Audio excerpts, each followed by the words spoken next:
Shannon, when you Yes. hear this from KD, what do you make of all of it? KD owes me an apology. Uh-oh. KD, you need to at me. Because what did I remember I said KD is finding out he was never going to be accepted like Steph, Clay, and Draymond. True. And he went on Twitter and said that was an ignorant statement. And now the very thing that I said, he's talking about it in an article. So I want my apology, KD. Yeah, you won't get it. I will get it. Well, I take a pound of flesh. But anyway, I was just joking. No, Skip, look, I don't know what KD thought. I really don't. I think if KD had left and gone any place else, Skip, would they have been upset? Because, I mean, KD, you were there. I mean, big time, great player. I believe he's the greatest player in their history. Now, Russ fans will contest that, but I believe KD is the greatest player in the Seattle OKC history. Skip, he went and joined a team that beat him after he had that team down 3-1. And he joined a team that had just won 73 games with a unanimous MVP. Yep. Yeah, people going to look at you like, what? And he's like, I was never accepted. You were, and KD, Skip, Jenny didn't read this, but he was talking about, although I was never going to be accepted because Clay and Steph and Draymond was drafted there. Iggy was there for the first title, and everybody else came there to rehabilitate something. What was I going to rehabilitate? I was scoring titles. I was an MVP. Exactly, KD. That's why everybody got so upset at you. You were a scoring champion 4 times. You was an MVP, and you go join the best team in basketball, and you don't understand why? Come on, KD. I laid it out very elaborately for him, Skip. I say, Steph, Clay, and Draymond, a new addition, and Johnny Gill joined. Johnny Gill could out-sing them all. Ralph, Bobby Brown, all of them, Jenny. He could out-sing them all. That is true. But then he was never going to be accepted because he didn't go up in Boston like they did. That is also true. KD, I don't care how many points. You were way better than Steph, Clay, and Draymond. But you didn't get drafted there. Yep. You could outplay them. So they were the fans. Yes, we're going to win title, yada, yada, yada. But I'm sorry, they were never going to embrace you like they embraced those guys because that was theirs. Skip, I don't know what he went there seeking validation. He thought, Skip, that if I get a title, yes, I was an MVP before, yes, I won scoring titles, but he never got the validation, the credit that he thought he deserved. Well, if I win a title, what's to argue now? Not only do I have this MVP, I have a Finals MVP, and I have scoring titles, but still. He still couldn't get what he was seeking, and that was ultimate validation as being regarded as the universally best player because that title still went to LeBron, and that irked him. Yep. I'm coming to find out everything irks KD. Everything. I mean, so I don't really, Skip, hopefully he's in a place now he can find peace. But the reason why he can't find peace is because KD is not at peace with himself. I don't know what he has going on, but there's no reason for a man to be this unhappy. He's playing a sport that he dreamed of. He's making more money than he ever dreamed he'd make. Yep. He went to Golden State. You made choices. Every choice that's happened, especially when you chose to go to the University of Texas. You didn't have a choice where you got drafted. But you chose to go to Golden State. Now you're choosing to go to Brooklyn. Skip, why is he so unhappy? Everything that he claims to be a problem is the very reason why you're KD. People don't heap praise.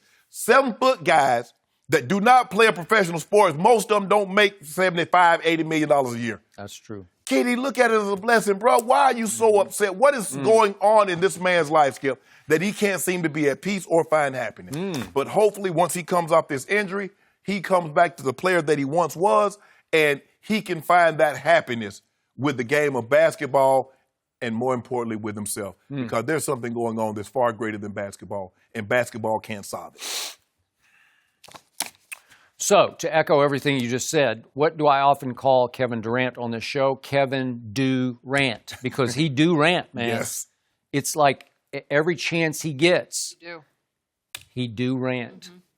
And it's often irrational and inexplicable ranting that we scratch our heads and say, come on, Kevin, what are you thinking? And I'm going to tell this story one more time because I started with him way before you did, because I go all the way back to April of 2012. I'm on ESPN, and I'm defending my man Kevin Durant against Russell Westbrook day after day after day because I love Kevin at the University of Texas, and I predicted back on the old show I did, Cold Pizza, he will win multiple NBA scoring titles. And some people on that show laughed at that. That skinny rail, that guy? Yep, that guy. He's 7 feet tall, and he can shoot it like crazy. And Bill Self came on that show, then obviously the Kansas coach, and defended me. And he said, you guys, you have no idea, but this guy, we cannot stop him. You cannot guard this guy. You can't guard him with 2 or 3 people. When he rises up, you just... you at his mercy. So now we're looking at the greatest, I call him the greatest offensively skilled player we've ever seen, ever, just because he can do that. And he is the most defensive player we've ever seen off the court on social media and with reporters, right? Yes. The thinnest skinned superstar ever is Kevin Durant. So back to April of 2012, I'm defending him because Russell Westbrook is taking more shots a game than my guy, Kevin Durant. And Kevin texted the Oklahoma City, just called the Oklahoman reporter, called him over before the game, and he said to him, quote unquote, that I don't know a thing about basketball. Well, the next day on the show, I just go crazy because I'm saying, Kevin, I'm the one defending you against Russell. I'm in your corner, bro. I'm backing you. And the rest of his quotes were, we're better when Russ takes more shots. Really? And he said, I'm better when I'm out there facilitating, rebounding, defending, and being more efficient on my shot with less shots. What? No. Why did he end up leaving? Because Russ was the primary decision maker. Right. And Russ could choose, it's my turn. I'm going to take this shot. Yeah, when have we ever thought of Kevin Durant as a facilitator? Come on. Never in the history since he's been in the NBA.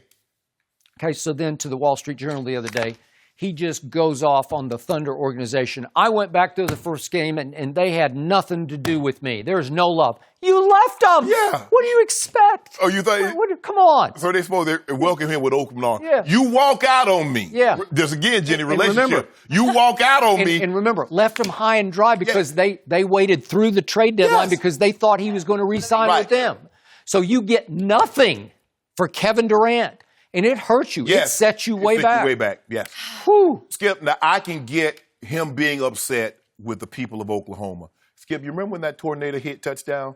Kevin Durant gave $1 million out of his own pocket. He went into the community. He was amongst the people. You're right. So, he didn't just like, Skip, No, I'm donating $1 million. Did a lot. Not only did he donate, he went out into and he's like, y'all gonna do this to me? Because see, Skip, as athletes, speaking from an athlete, I got it. we don't think anything will ever happen to us. He saw what happened to LeBron James when he left Cleveland to go to Miami. But guess what he said, Skip? That'll never happen to me.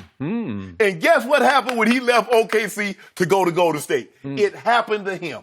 What does fans stand for? It's fanatic. Fanatical. Yes. Okay? They are fanatical about their Thunder. The Thunder became bigger in Oklahoma City than the University of Oklahoma football team did, and I never thought in my lifetime, having grown up there, that I would ever see that happen. So that's how much he did mean to them until he walked out the door. Right.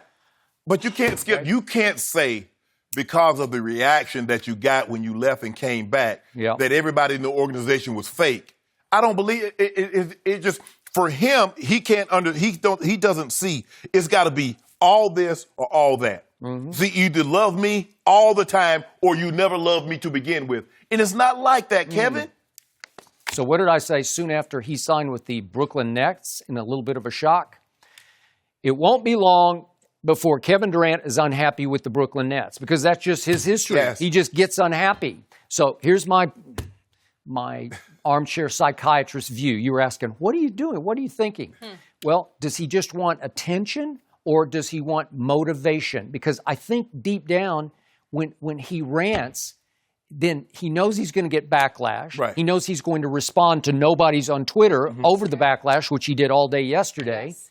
And it somehow weirdly motivates him because when I thought he had the weight of the NBA world on his shoulders in the first finals against LeBron when he went to Golden State, man, he rose and shone. Yeah. He was the MVP. And then he comes right back and repeats that performance. But even that didn't another MVP. Even that, Skip, it didn't get him there. No. It didn't give him the validation that he thought it would. Because remember, he said, like, he still was feeling empty even after he won the first title. And he's like, this is it? This is all I get? Like, what were Skip, I don't, and you hear guys say that an awful lot. Like, when I win the title, I'm like, this is it, empty. What do you think it does? I mean, you think the heavens open up and then the bright ray of sunshine and he smiles down on you and says, great job, Kevin. A great job, guy. Okay. Oh, that's not how it happens. I got it. But I think he needs to be, quote unquote, at war with everybody. That drives him. That motivates him. Remember, he won the MVP in the next All-Star game. Yes. In the media availability on Friday, he told the whole group of reporters, you don't know a damn thing about basketball. They just voted him MVP. Clearly, because LeBron should have won it that year. He's absolutely right, Skip Bayless. Right. Yeah, because they voted him MVP over LeBron. After Kevin Durant was one of the first time he'd been absolutely right. It's hard. But I need an apology, Skip. You do? Yeah. I think a lot of people need apologies. I don't know about them. I'm talking about me. Okay. Because, that's an ignorant statement, brother. I mean, he on Twitter. I know. I think when he says the media always looked at it like KD and the Warriors, he could have also viewed that as a compliment. We always say LeBron and the Lakers. Yeah. Like, when you are that talented, Michael Jackson to the Jackson you are 5. kind of put in a separate group, and instead he took it the negative, and I think it's finding the negative for KD. You got to see the glass half full, not always empty with KD, and he needs to apologize to you, Shannon. It's like, the reason why the glass half full, Kevin, is you drank out of it. Somebody else did drink out of the glass and sit it back down and say it's half full. You drank half the water, KD. Thank you for watching. You can subscribe here to get the latest from the show, and be sure to check out more of the best clips from Undisputed, or go watch a few other segments from our other shows on FS1.